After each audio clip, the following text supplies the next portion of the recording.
Hey, deserving listeners, it's time to continue our journey watching Mike and Natalie on 90 Day Fiancé. My name is Dr. Kirk Honda. I'm a therapist, a professor, a podcaster, and a YouTuber. Let's get to the show. This morning was rough. Natalie and we were arguing about children, religion. I had to get out of there. I needed to go for a walk to walk it off, and there's some serious things that we need to work on. So they said that he was gone for 5 hours, I think, and I would wonder if that was his passive, hostile way of communicating that he's angry. He doesn't communicate his anger very directly. I would assume that he has some anger about what happened earlier in the day. I don't know. But the fact that he was gone for that long, he must have known that that was going to concern Natalie and potentially hurt her and potentially be a message to Natalie of, I don't like what you did.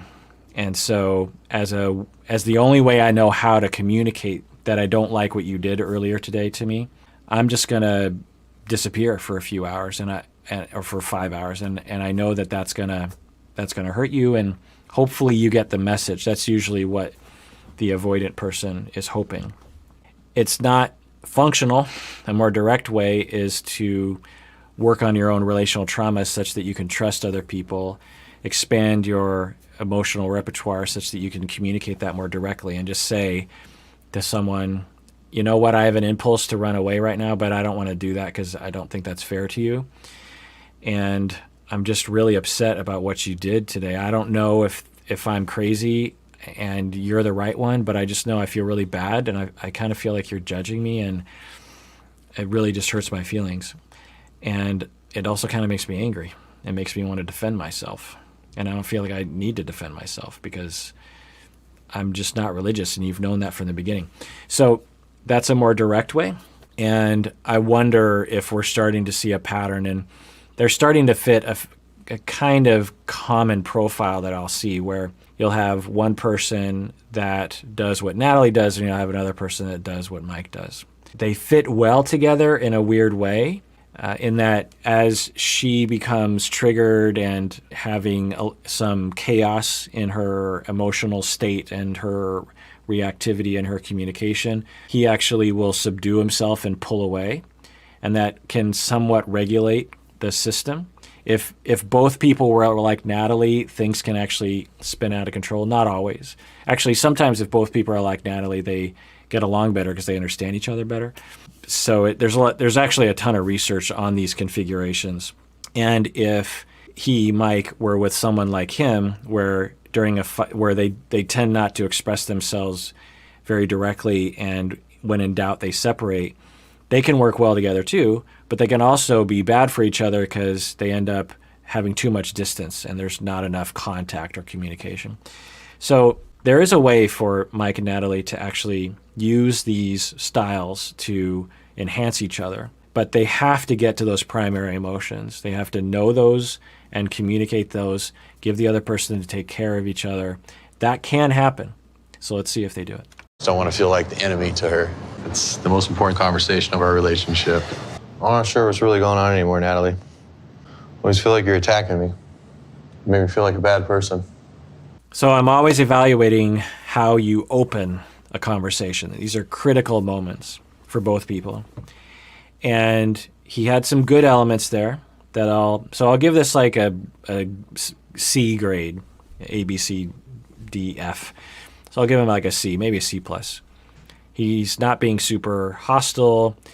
He's saying, I don't know what's going on here. So that first statement could be left out because that could be misinterpreted by her as saying, I'm done with the relationship, which I don't know if he intends on communicating. And then he says, I feel like you're attacking me. All right, definitely going in the right direction. If we're going to go to the primary feelings, and we're going to reduce the chance of defensiveness in the other person, then you want to talk from your experience of like, when you said this, this, and this, it made me feel like you didn't like me. It made me feel like you didn't want to be with me because of my beliefs. And that really scared me and it really hurt my feelings. So you notice that I'm role-playing, speaking from my hurt and or my fears.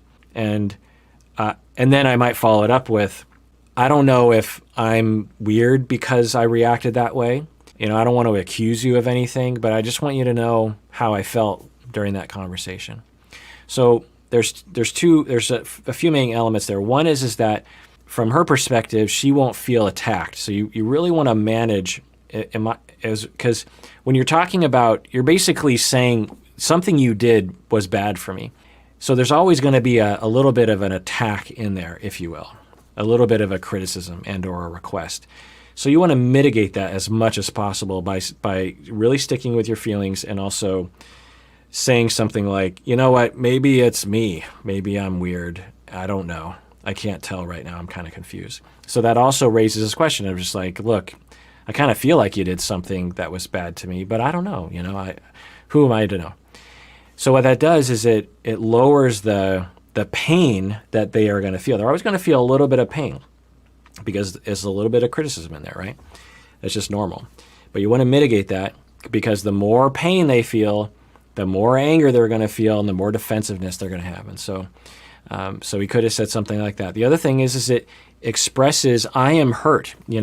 When your spouse accidentally cuts their hand with, they're chopping onions and they cut their finger and they go, ow.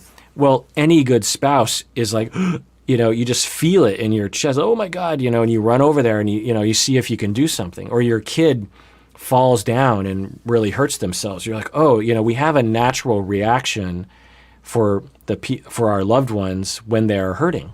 And so if you express hurt that is uncomplicated by defensiveness in the other person, then they have that reaction. Oh, that my spouse is hurt right now. I feel bad for them. I want to attend to that hurt. And then we're in a good situation, right? And as I always say, and I literally have a T-shirt that has it right now, which is, some people will say, well, that's kind of corny way of talking. Can't I just say it the way I say it? And what I say is, if being healthy is corny, then be corny, because that's just the way life is. Let's see how she interprets this and see how the two of them react here. I have high hopes for them. I don't like feeling that way. I don't feel like we're flying halfway around the world and you telling me these things. So he's now kind of what I call filling in the gaps, because she's not responding.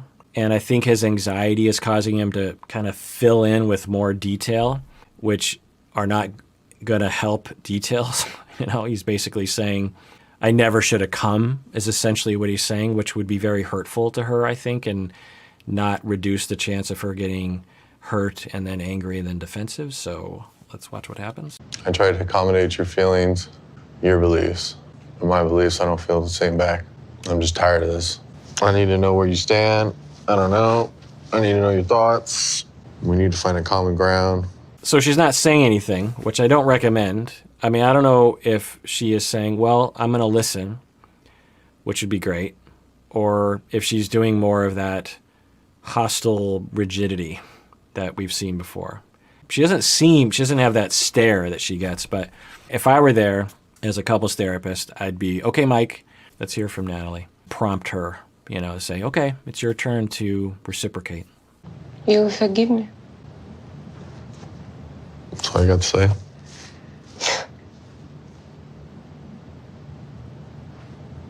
I tell you these things, and I don't know if you understand them. So the only thing she said was, you forgive me, which is promising. It sounds like an apology. Usually you ask that after you apologize. So at least it sounds like there's some intent for an apology there. I wonder if we could interview her and find out that she makes a mistake, that what is going on in her head is actually being communicated to the other person. Because just that statement of, you forgive me, and again, they edit this, so God knows. But if that is it kind of sounded like it was the only thing she said, because he's like, is that all you have to say? Then there are some people, given their relational traumas, they have a whole dialogue that's happening in their head. And then they misperceive that whole dialogue and all these things that are happening inside of them. They misperceive that as actually having happened. It feels like it happened because they had all these thoughts, and they lack that differentiation to know, I haven't actually said those things yet. And the person hasn't validated to me that they understood what I was saying. I wonder if that's what's going on. Yeah, I'm basing that statement on extremely limited information. But anyway, let's see what they do here.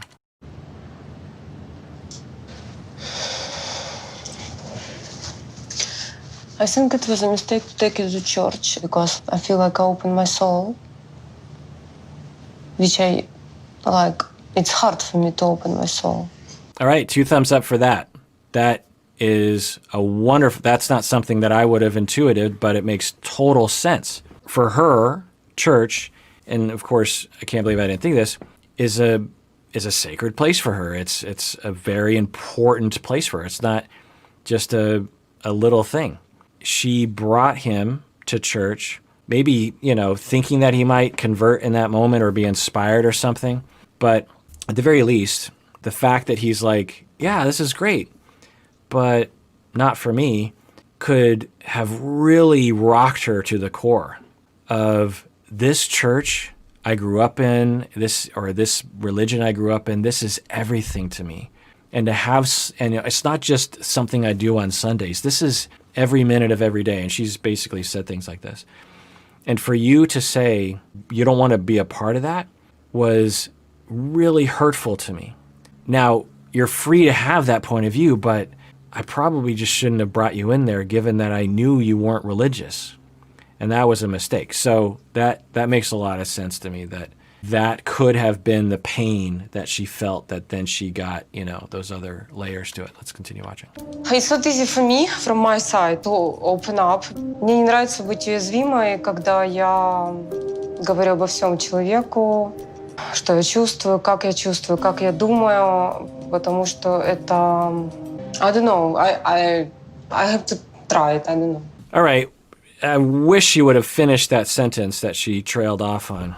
But she was talking about something regarding vulnerability. That was the problem, was that she was too vulnerable when she brought him into the church. And then when he wasn't up for conversion at that point, it was very hurtful to her because she felt like she had completely opened herself up. Now, again, I wonder about the traumas that she experienced around that, about opening herself up and then having someone just completely stomp on it. Let's just say, without knowing specifics, that early in her life and throughout her childhood, she would open herself up and get stomped on in some emotional sense. We can imagine a lot of different scenarios where that something could feel like that fundamentally. And then she opens herself up, brings him into the church, and then he doesn't stomp on it, but he says, yeah, not for me. And then that feels like a stomp because of what she went through in the past. We all have these kinds of things where there's something in our past where things went badly for us. And then when we do something in the future that feels similar to that in the past, and let's say it goes a little bit wrong, but definitely not as wrong as it did in the past, we will transport those feelings from the past into the present. So I wonder if that was what was happening for her. But she seems to be processing this in a direction of a way that will enhance their relationship. She seems to be regulating herself at this point. She seems to be maybe seeing it from his perspective. I don't know. There's still just a ton of questions. And I don't predict great things for their conflict style.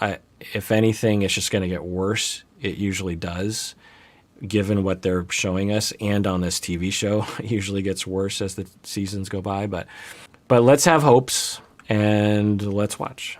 Hoping that you feel the same way. But I have to understand that I go to church, it doesn't mean I'm better than you are. If you don't want, you don't go. And this was a mistake, and I got emotional, and I'm sorry for that. 2 thumbs up for Natalie. I don't know why, but I'm relieved. As a watcher to this show, I am so relieved now. Babe, what she just said, that is just fantastic. That is just wonderful. That she apologized. It was sincere. She apologized, and it made sense. She wasn't just like a lot of people on the show. They're like, I'm sorry, and they don't say why they're sorry. But she says, I'm sorry that I was looking down on you, which isn't fair. I'm sorry I was pressuring you. That's not fair. I got emotional, which wasn't fair, and I'm sorry for that. I'm still worried about her traumas, by the way, but this is great. This shows that she can be differentiated when she's given a chance. Now, I worry about this pattern that they developed where she gets relationally triggered, which isn't her fault, but it'll happen. She has layers on top of that hurt and fear that she ends up being hostile and accusatory and extremely upset, which also probably isn't her fault. She doesn't have a lot of control over that. He distances, he runs away, and maybe drinks, because that's what he did this time. He comes back, and then she apologizes. Well, if that happened every time, it wouldn't be the end of the world. I'll just put it that way. So maybe this is a good thing.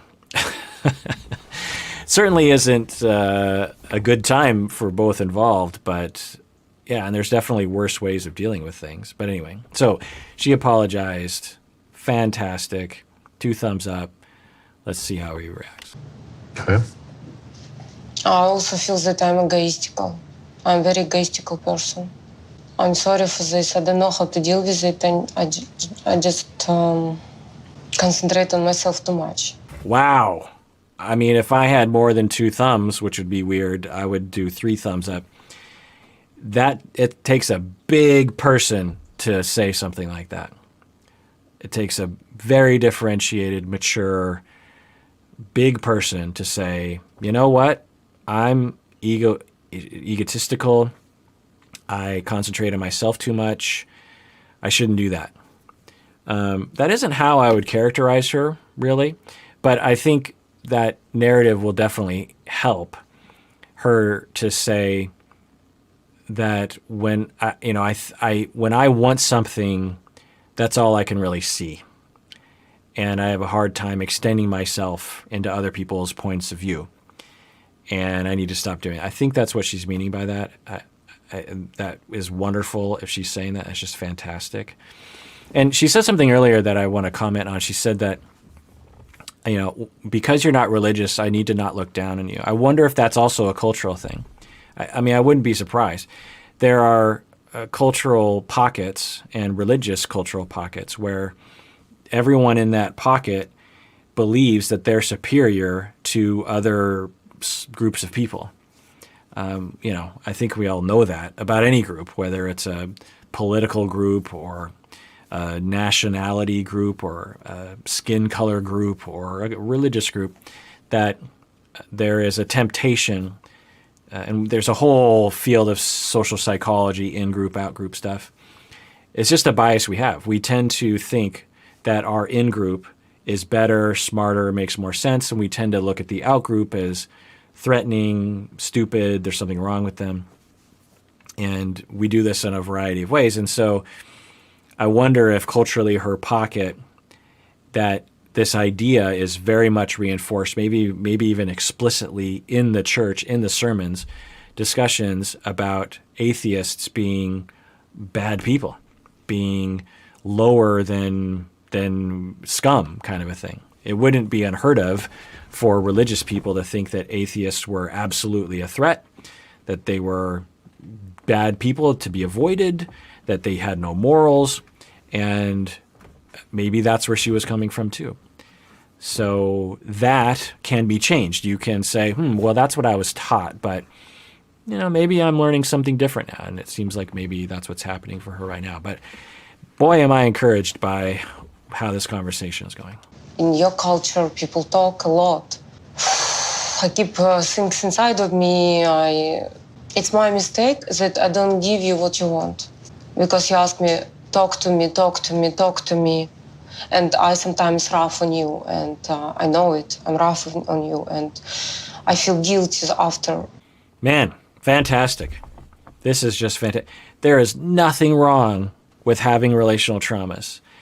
Obviously, it's not your fault. There's nothing wrong with being triggered by your spouse and having a bad time emotionally and making your spouse suffer. It's what you do after. Do you apologize? This is the key to relationships. It's not about not making mistakes. It's not about not having conflict. It's not about not having relational traumas getting triggered and snapping at your partner. It's what you do after. Once you gain control, once you gain differentiation, what do?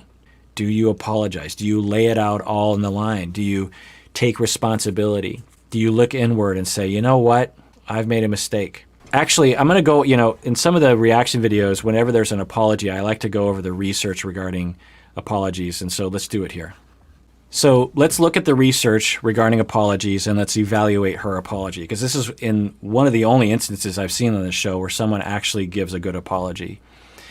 So Kirchhoff and colleagues did in 2009 a comprehensive review of 39 studies and identified 10 basic elements of effective apologies.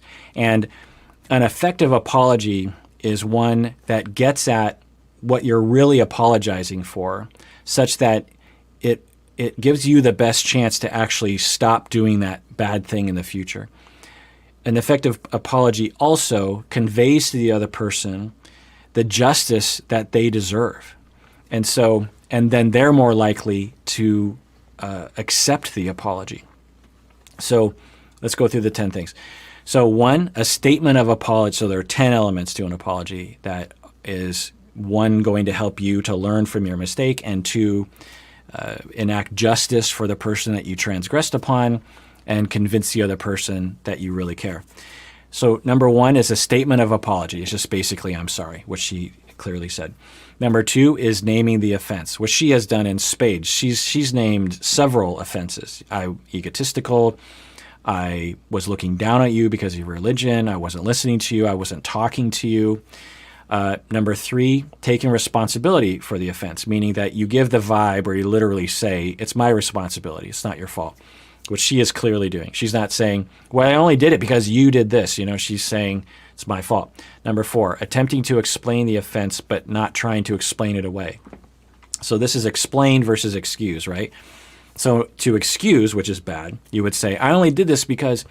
To explain is to investigate, why did I do this thing? And when you explain it to the other person, you're conveying you've investigated it, okay? And she has done that in spades as well. She has said, I'm egotistical, and in my culture, I come from this thing, and I've thought about this, and I feel bad, and this is where I'm coming from, and that's why I did that. She's not, you notice as she's saying, she's not excusing it. She's not just like, well, my culture is that way. What she's saying is, my culture is this way, and that doesn't make it okay. So she's that really helps for a number of things. One is it helps you to investigate, why did I treat someone badly? Why did I do that? You need to investigate that. And if it takes years of therapy, then do it. But, do that. And then when you communicate that to the other person, it really helps the other person. Like, oh, I get it. And if they have explained it, if they know why they did it, that instills confidence in me that they know how to fix it. Other people on the show, they don't do any of these things, and she's doing these. A lot of the people on the show, they're just like, yeah, I'm sorry, and then that's it. It's like, that's not really an apology. That's 1 out of the 10 elements. Number 5 is convey the emotions, shame or remorse, which she's doing. When she said that first thing of, do you accept my apology? Or whatever she said. She was crying, so she's exhibiting. And as she talks, you get this vibe that she's sorry for what she did. Number 6 is addressing the emotions and the damage to the other person. She hasn't done that tremendously, partially because he's not communicating his emotions, so it's not giving her a chance. But I think there's at least an implicit, and maybe she'll get into it. Number 7 is admitting fault, which is basic obvious part of a apology. Number 8 is promising forbearance. So she hasn't done this exactly yet, but she's kind of referencing it, which essentially is, here's my plan to not do this again. I've done something wrong, and here's my plan so that I won't do it again. Now, usually you want to say, I might do it again, and I hope I don't do it again, but here's my plan to not do it again. You never want to say, I'm never going to do this again. That's a total misunderstanding of human nature. You know, any sort of hurt you do to your spouse, you're probably going to repeat. Now, what you want to do is mitigate it and apologize for it. Anyway, number 9 is offering reparation. So you want to offer, like, how can I make this up to you? Or here's how I want to make this up to you. Something that she could say, which she hasn't said yet, is, I'm not going to pressure you anymore about religion. I want to respect your belief system.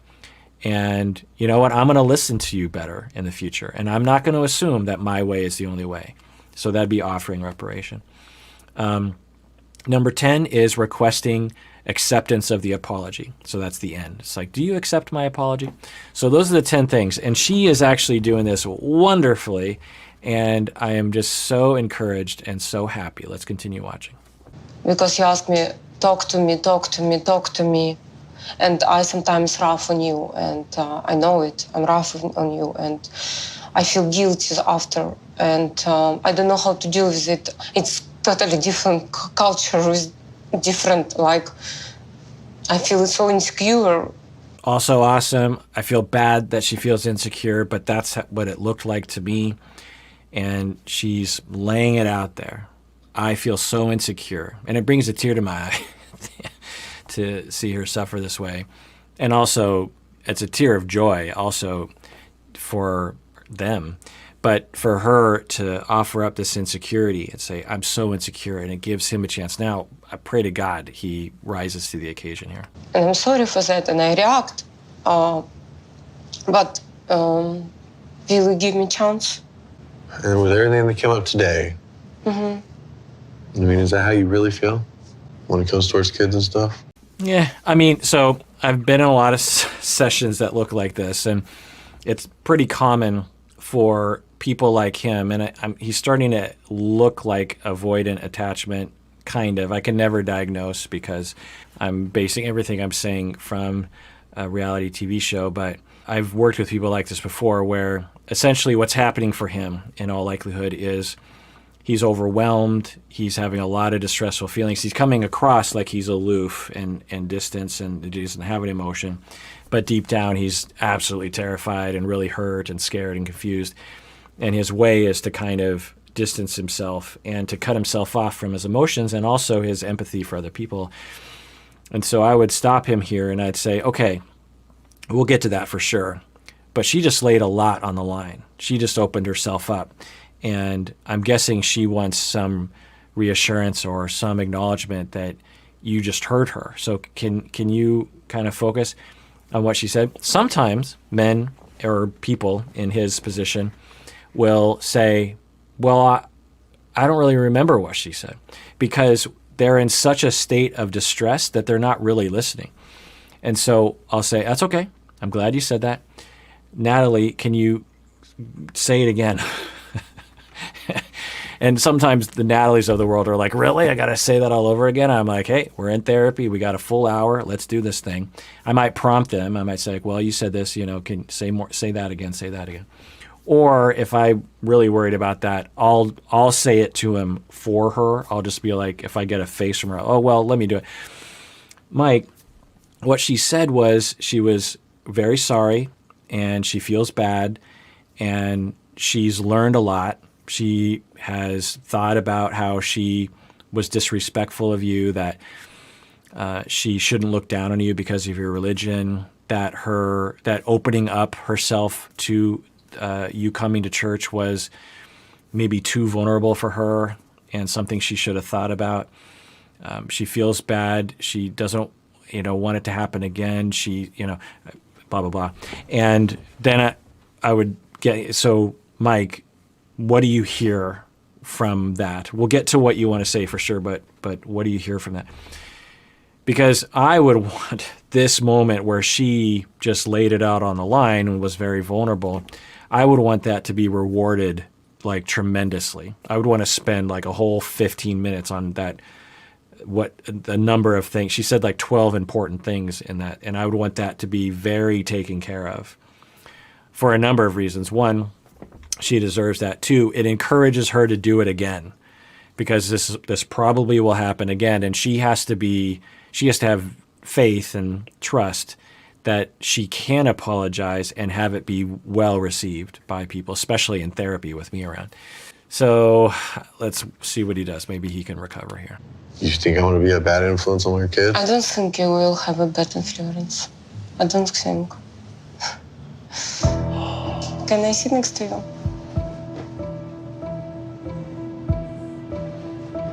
So that's good too. She wants to be next to him and have that intimacy and have that warmth so that they can, warm up to each other again, which is a good move, I think. He's starting to look a little bit more avoidant to me, I have to say. I wish he would just cry. I mean, one of the best things that avoidant men can do, and I've worked with a lot of avoidant men, I'll just say avoidant people, because certainly there's a lot of avoidant women. One of the best things they can do in a situation like this is just cry, even though it's like the last thing that they would do normally. What that does is it, one, humanizes, because a lot of people in his position can come across like they're robots, like they don't care, but they deeply care. The other thing is it gives the other person a chance to care for you, and they often do. And so what that does is so not only, would she be encouraged to apologize like this in the future, but he would be encouraged to cry more earlier. If he would have cried earlier during this whole exchange, it might have kicked her out of whatever mode she was in. Oh, I'm really hurting him. I don't want him to hurt. Let me take care of him. Or they could cry together or something. It's something that I work with a lot. And for some people, it's just the hardest thing to cry in front of anyone, but particularly their spouse. But so if we're going to use this as a jumping off point, if you're one of those people, let me just ask you a question and you can answer on your own. How often have you cried in front of your spouse in the last month or year? If it's not very often, if it's like never or kind of once, then you probably could do with turning on the spigot occasionally. Not because of just the waterworks, but because of you deserve to feel the emotion and express it when it's happening and to have someone else notice it and take care of you. Now, you have to be with someone that you can trust. You have to be with someone that actually cares enough to take care of you in that situation. Maybe you're not, but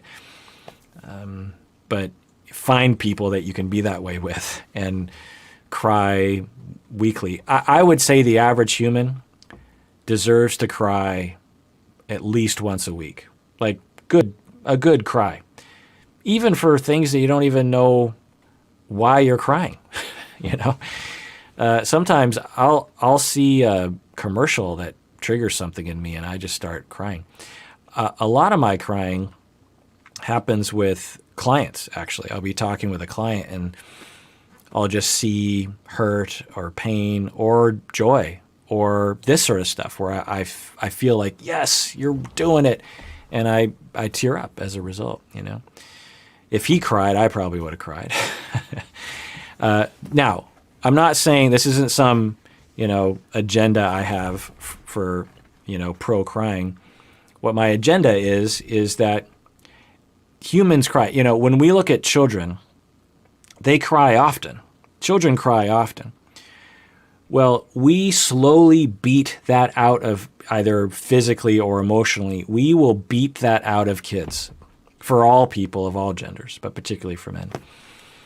And by the time they're 15, they don't cry, or not very often. Not all kids.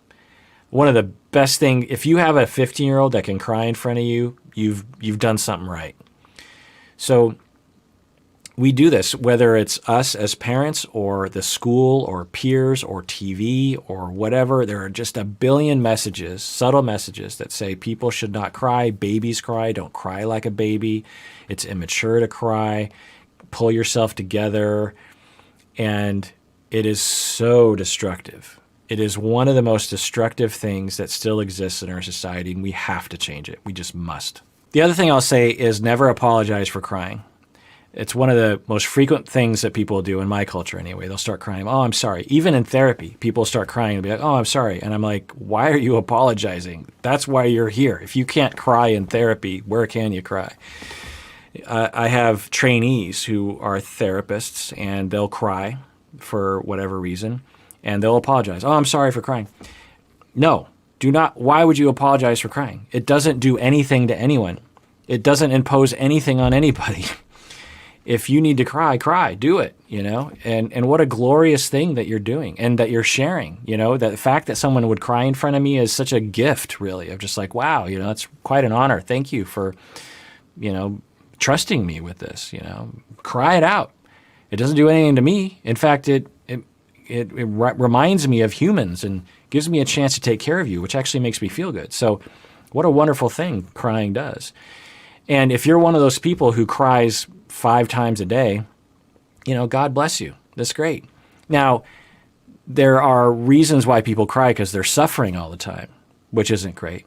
But if you're crying because of suffering, internal or external or whatever, then great. That's wonderful. It releases our emotions. It signals to other people that we're in pain. It signals to ourselves that we're in pain. And so, do it. It's wonderful. It's one of the least offensive emotions and expressions out there.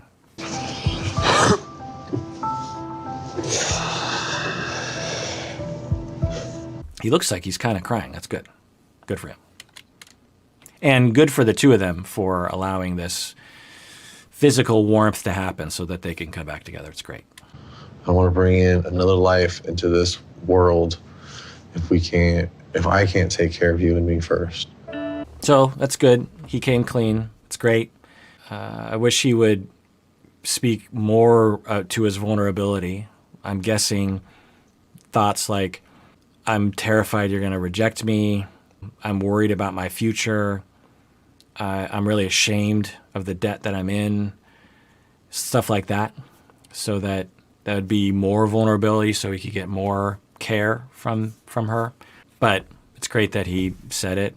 And it sounds like she has a normal reaction of just like, whoa, that's a lot of debt. But, I respect you, so.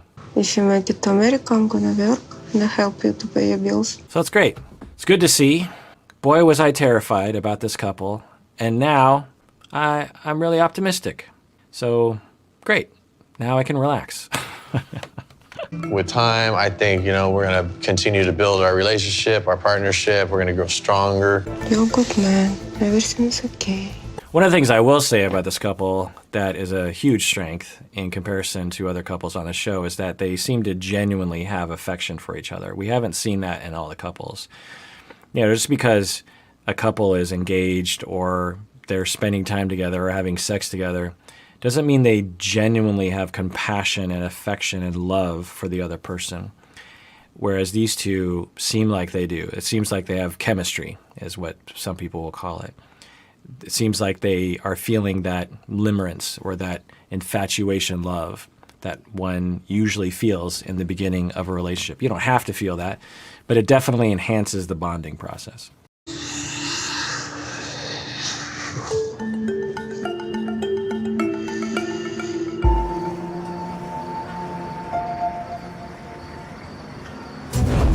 All right, well, that does it for that episode in which I react to 90 Day Fiancé and see if anything of interest comes out of my face. I hope at least a couple things of interest came out of my face. Who knows? Let me know in the comments. Everyone out there, please take care of yourself because you deserve it. You really, really do.